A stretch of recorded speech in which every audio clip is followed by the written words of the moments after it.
नमस्कार, बहुत स्वागत। मैं हूं आपके साथ ऋतु ज्ञानवानी। आप देख रहे हैं न्यूज़ 18 का डिजिटल प्लेटफॉर्म।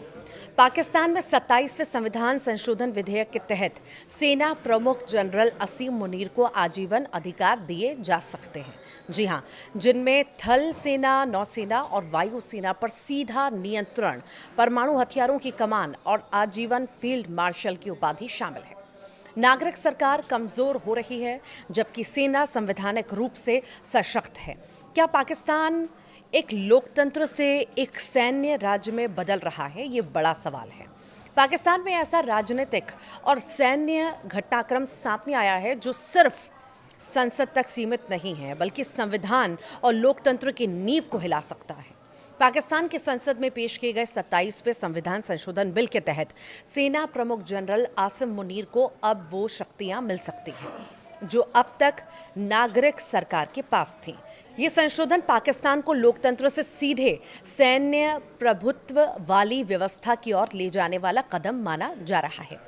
CNN न्यूज़ 18 के अनुसार कैबिनेट की मंजूरी के बाद ये बिल पाकिस्तान के सीनेट में पेश किया गया और इसे कानून और न्याय की स्थायी समिति को भेज दिया गया है। कानून मंत्री अजम नज़ीर तरार ने बताया कि बिल के तहत संवैधानिक धारा, उच्च न्यायालयों की नियुक्ति प्रक्रिया, प्रांतीय कैबिनेट की सीमा और सैन्य नेतृत्व की संरचना में बड़े बदलाव किए जाएंगे। ये बदलाव सिर्फ प्रशासनिक नहीं है बल्कि सेना को संविधान के तहत असाधारण अधिकार देने वाले हैं।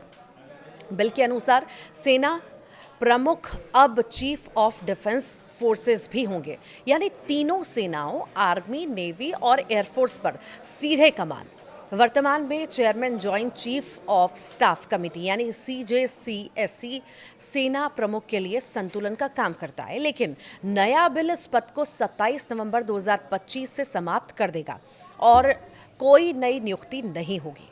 कानून मंत्री ने स्पष्ट किया है कि मौजूदा CJCSC का कार्यकाल पूरा होने के बाद ये जो पद है वो खत्म हो जाएगा। परमाणु हथियारों पर सैन्य नियंत्रण की बात भी कही गई है। संशोधन के अनुसार राष्ट्रीय सामरिक कमान यानी कि नेशनल स्ट्रैटेजिक कमांड का प्रमुख प्रधानमंत्री की बजाय चीफ ऑफ डिफेंस फोर्सेस की सिफारिश पर नियुक्त होगा। इसका मतलब है कि पाकिस्तान के परमाणु हथियारों पर वास्तविक नियंत्रण भी सैन्य नेतृत्व के हाथ में होगा और नागरिक सरकार की भूमिका केवल औपचारिक रह जाएगी।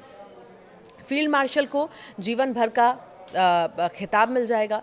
बिल में एक नया प्रावधान ये भी है कि जनरल आसिम मुनीर को फील्ड मार्शल का खिताब दिया जा सकता है। ये पद जीवन भर रहेगा। अधिकारी वर्दी पहन सकते हैं और विशेषाधिकार का आनंद भी ले सकते हैं। कानून मंत्री ने कहा है कि ये रैंक नहीं बल्कि राष्ट्रीय नायकों को दिया जाने वाला सम्मान है और इसे हटाने का अधिकार सिर्फ संसद के पास होगा। संविधान की धारा 47 और 248 जो राष्ट्रपति को कानूनी सुरक्षा देती है, फील्ड मार्शल और अन्य सिंबॉलिक सैन्य पदों पर भी लागू होगी। इसका मतलब है कि अधिकारी आजीवन कानूनी सुरक्षा में होंगे, उनके खिलाफ मुकदमा नहीं चलेगा और पद छोड़ने के बाद भी उन्हें राजनीतिक या न्यायिक जिम्मेदारी नहीं होगी। संशोधन ये कहता है कि नियुक्तियां प्रधानमंत्री की सलाह पर होंगी, लेकिन वास्तविक सिफारिशें चीफ ऑफ डिफेंस फोर्सेस की ओर से आएंगी, यानी कि असली नियंत्रण सेना प्रमुख के पास होगा और प्रधानमंत्री केवल औपचारिक दस्तखत देंगे। ये कदम नागरिक शासन के मूल सिद्धांत को पूरी तरह उलट देता है। विश्लेषकों का मानना है कि पाकिस्तान पहले से ही राजनीतिक रूप से कमजोर और आर्थिक रूप से सैन्य प्रभुत्व में था। अब यह संशोधन संविधान के जरिए सेना को और शक्तिशाली बना देता है। अब पाकिस्तान की सत्ता संरचना ऐसी दिख रही है जिसमें संविधान का काम सेना की ताकत को वैध करना है। आप क्या सोचते हैं? जरूर बताइएगा।